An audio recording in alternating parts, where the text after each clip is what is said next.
Ya, halo rekan-rekan YouTube, selamat berjumpa kembali dengan channel Denny Christian, dimana pada kesempatan kali ini saya ingin memberikan tutorial bagaimana cara mengisi ISPT tahunan PPH orang pribadi ya untuk melaporkan ke KPP secara online. Ya, video ini merupakan lanjutan dari video sebelumnya, dimana pada sebelumnya kita sudah melakukan instalasi mengenai program ISPT tahunan PPH orang pribadi dan bagaimana untuk patch menjadi versi 161 ya. Oke, ini sudah saya buka untuk program ISPT nya. Kita langsung saja lakukan koneksi ke database yang ada. Nah, ini kita login dengan login administrator, kemudian passwordnya 123 ya. Jangan lupa kalau belum pernah setting untuk PTKP nya, ini disetting dulu PTKP nya. Untuk tahun ini yang berlaku adalah PTKP nya 54 juta dengan tanggungannya 4,5 juta ya. Ini disetting dulu supaya perhitungannya nanti benar. Kalau sudah selesai di setting, maka kita akan buat ya SPT baru. Nah, ini saya akan buat tahun pajak 2018 untuk karyawan bisa menggunakan SPT tahunan orang pribadi 1770S. Untuk yang bukan karyawan atau usahawan atau pekerja mandiri itu bisa dengan SPT tahunan OP 1770 ya. Untuk yang mempunyai penghasilan di bawah 60 juta dalam 1 tahun tidak perlu menggunakan program ini, tapi bisa langsung mengisi di program di form 1770 SS ya, sangat sederhana.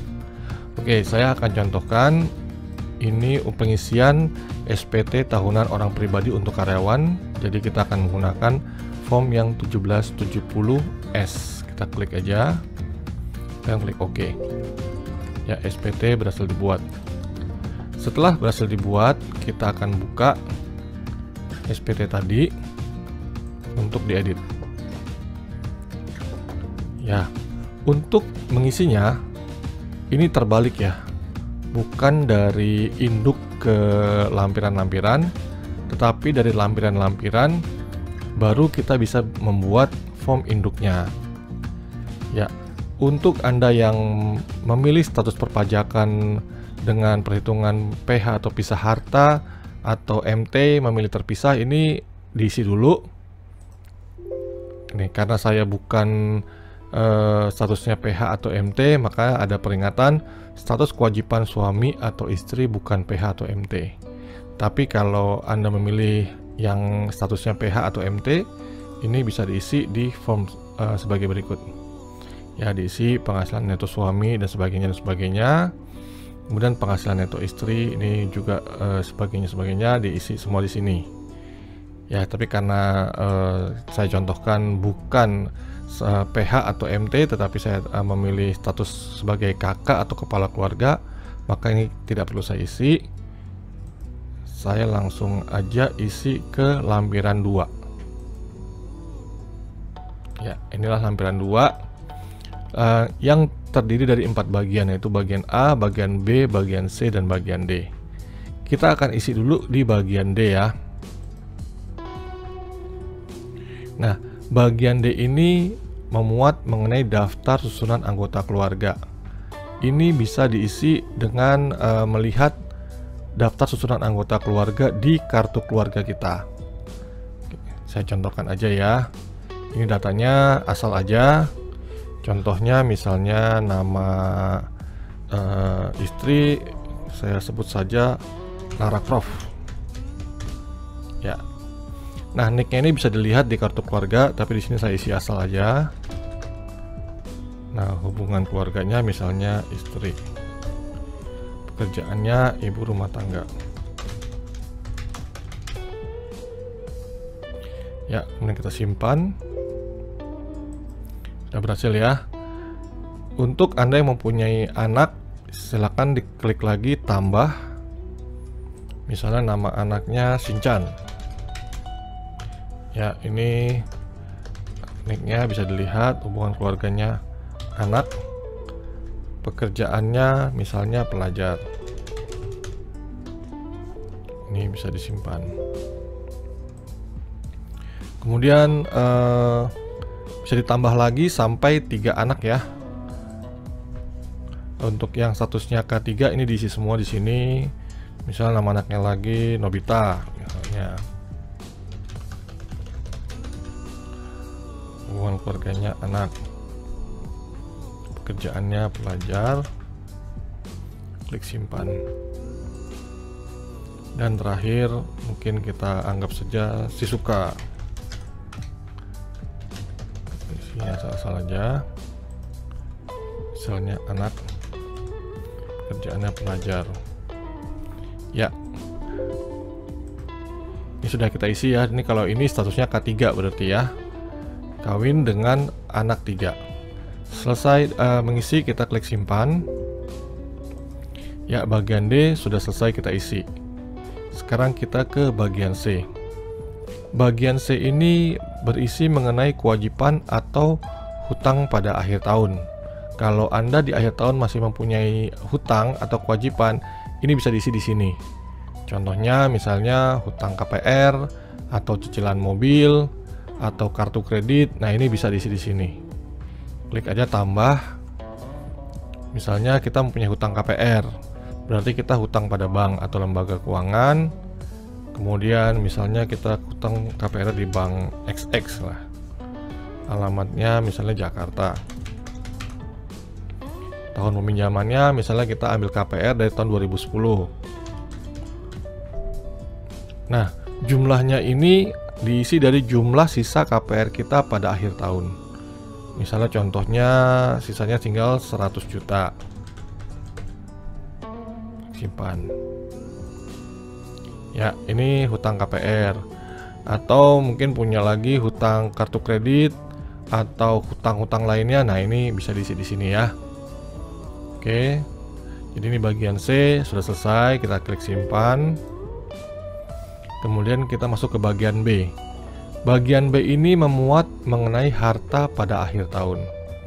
Ya, semua daftar harta kita ini dilaporkan di bagian sini. Nah, cara isinya bagaimana? Klik tambah saja.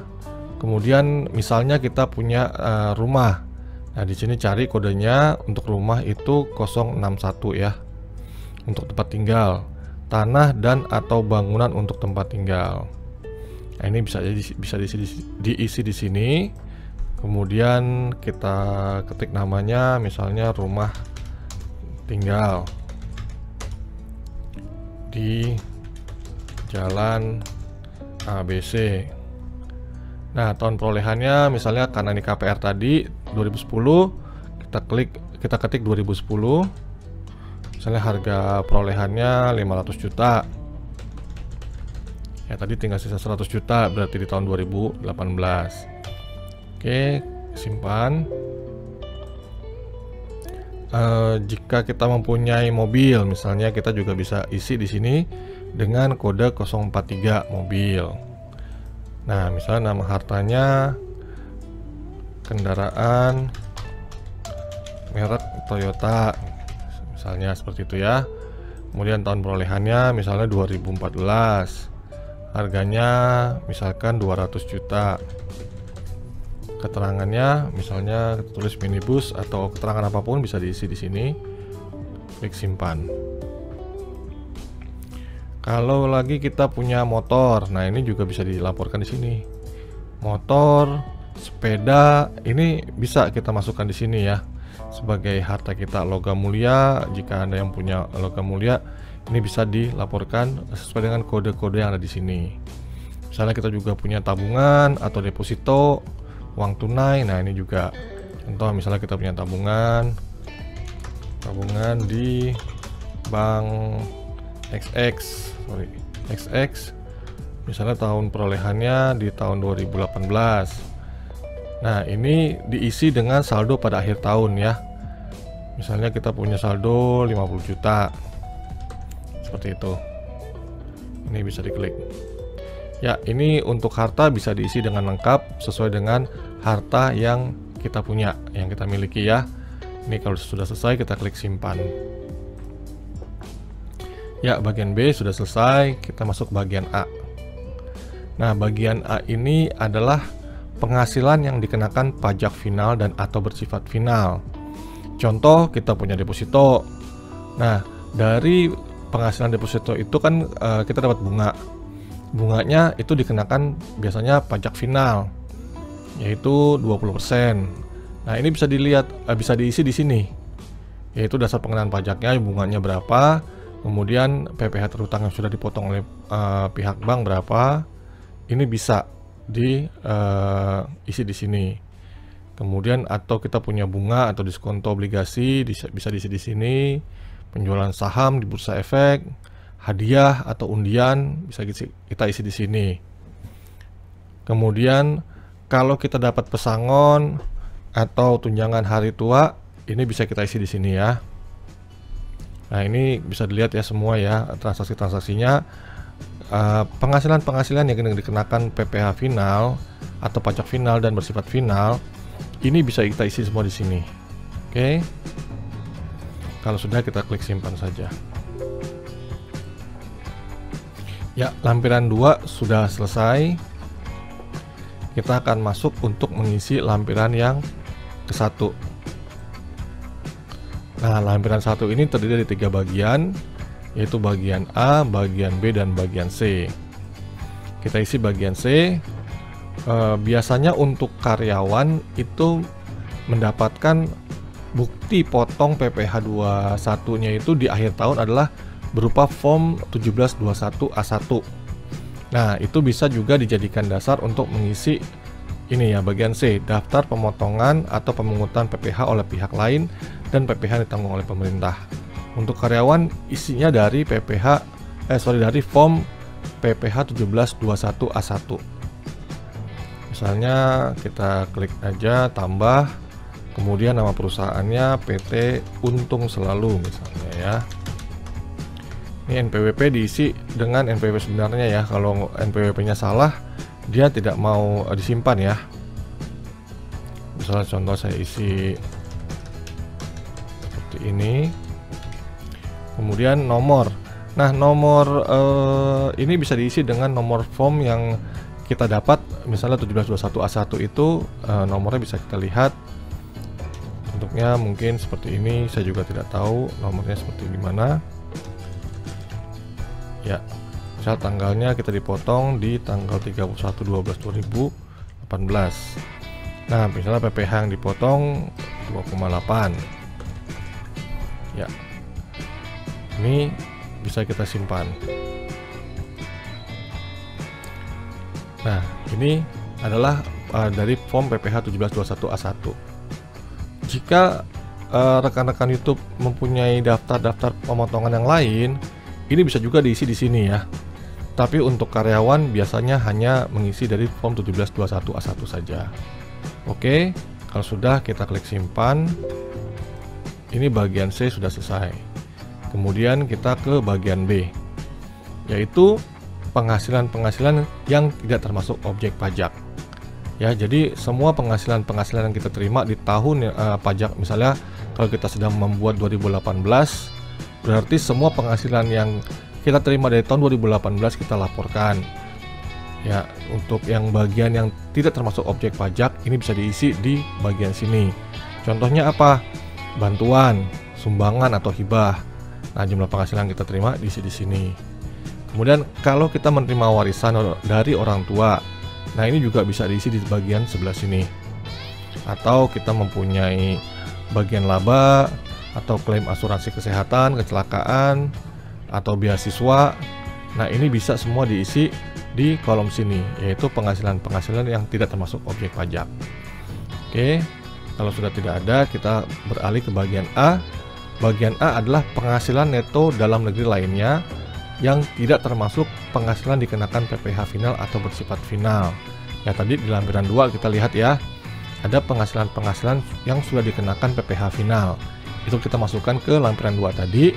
Tetapi untuk di lampiran 1 ini kita bisa isi untuk penghasilan-penghasilan dalam negeri yang di luar ya, di luar penghasilan-penghasilan yang dikenakan PPh final tadi. Contohnya bunga atau royalti atau sewa yang tidak kena PPh final atau bersifat final. Ya, kalau ada isi saja. Oke, kalau sudah selesai kita klik simpan. Nah, ini lampiran 1 sudah selesai. Sekarang setelah lampiran kedua dan lampiran 1 ini selesai, kita baru bisa masuk ke lampiran induknya atau form induknya. Ya, ini identitasnya. Kalau belum diisi silahkan diisi ya. Kalau sudah kita lanjut saja. Nah, kalau form induknya ini kita isinya maju ya, dari bagian A, bagian B, bagian C dan seterusnya. Sekarang kita maju ke bagian A. Nah, penghasilan neto dalam negeri sehubungan dengan pekerjaan. Untuk mengisinya, untuk karyawan itu bisa dilihat dari form 1721A1 bagian penghasilan neto. Jadi diisi dengan penghasilan neto ya, bukan penghasilan brutonya. Sekarang saya ambil contoh. Misalkan penghasilannya ada 10 juta dalam 1 bulan. Berarti penghasilan dia dalam 1 tahun adalah 10 juta dikali 12, yaitu 120 juta dalam 1 tahun. Dan anggaplah dia mendapatkan THR 10 juta juga. Berarti ditambah lagi dengan 10 juta. Nah, penghasilan bruto dia dalam 1 tahun adalah 130 juta. Ya. Nah, untuk menghasilkan penghasilan neto itu biasanya ada potongan-potongan. Anggap potongannya tidak ada dan hanya dikenakan biaya jabatan. Biaya jabatan untuk pajak itu adalah 5% dengan ketentuan maksimal 6 juta. Jadi kalau 130 juta kita kali 5%, berarti 6,5 juta. Nah, ini sudah di atas 6 juta. Berarti kita masukkan maksimal 6 juta. Oke, cara menghitungnya, penghasilan setahun 130 juta dikurangi biaya jabatan 6 juta. Berarti penghasilan neto dia adalah 124 juta. Ya, ini yang kita masukkan. Jadi 124 juta. Oke. Kalau ada penghasilan dari luar negeri dimasukkan juga. Kalau nggak ada, kita next aja. Dan ini bagian 5 ini, bagian A yang poin 5 ada zakat atau sumbangan keagamaan yang bersifat wajib. Kalau rekan-rekan ada memberikan zakat atau sumbangan keagamaan yang bersifat wajib, ini bisa diisikan di sini untuk pengurang pajak kita. Ya, silakan isikan di sini saja. Kalau sudah tidak ada, kita klik simpan. Dan kita lanjut ke bagian B. Nah, bagian B ini menentukan penghasilan tidak kena pajak atau PTKP kita. Ya, di mana masing-masing status itu berbeda-beda. Di sini ada 3 pilihan, yaitu TK untuk rekan-rekan YouTube yang tidak kawin atau belum menikah. Ini bisa diisi dengan mengklik yang bagian sini. PTKP-nya ada 54 juta. Tidak menikah dan tidak mempunyai tanggungan. Kemudian kalau kawin atau menikah dengan istri tidak bekerja, ini bisa diklik di sini. Ya, ini PTKP-nya 58.500.000. Misalnya punya anak 1, tinggal diklik di sini, dia akan berubah. Anak 2 juga diklik di sini, dia akan berubah. Dan anak 3 diklik di sini, dia akan berubah lagi.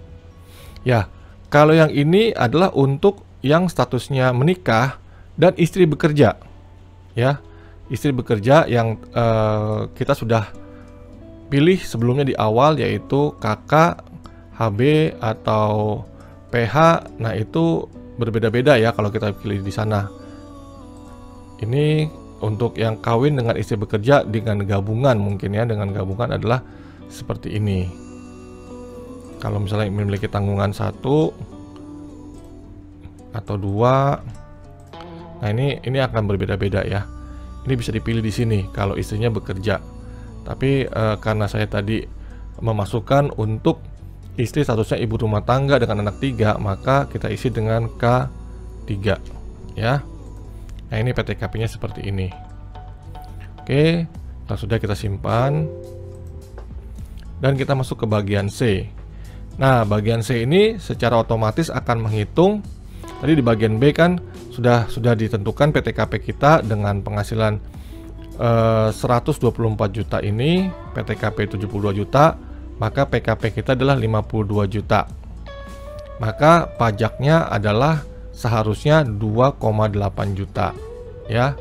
Jumlah PPh terhutang yang harus kita bayar seharusnya 2,8 juta. Tapi karena di lampiran tadi kita sudah mengisi di lampiran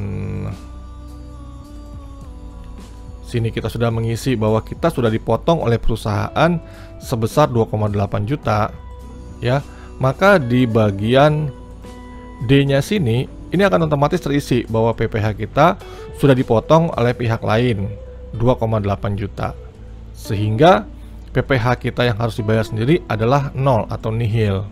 Ya, kita tidak perlu lagi membayar. Ini kalau karyawan biasanya statusnya akan seperti ini. Oke, kalau sudah kita masuk bagian E, ini juga tidak ada karena 0.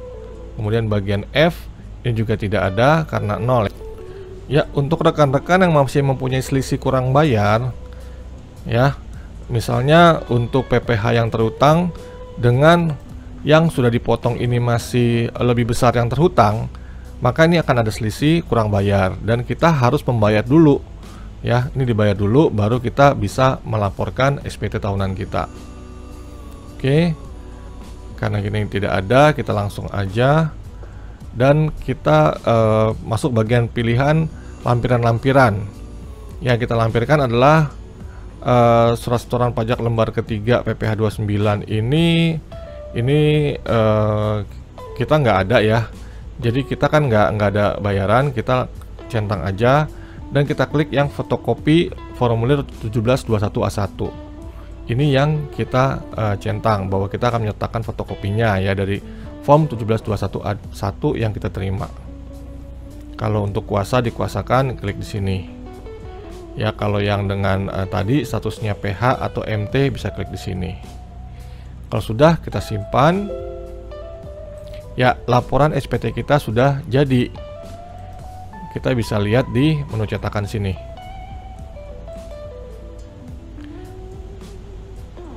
Nah, ini sudah jadi ya. Ini bentuknya seperti ini. Ya, ini kita zoom aja. Ya, ini apa yang kita isi tadi semua sudah tertuang dalam form di bagian sini. Oke.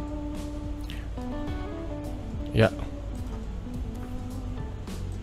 Kalau sudah benar isinya, kita langsung klik lapor data SPT ke KPP. Nah, ini ya. Kemudian kita buat file dan dia tanda tangannya belum, tanda tanggalnya belum.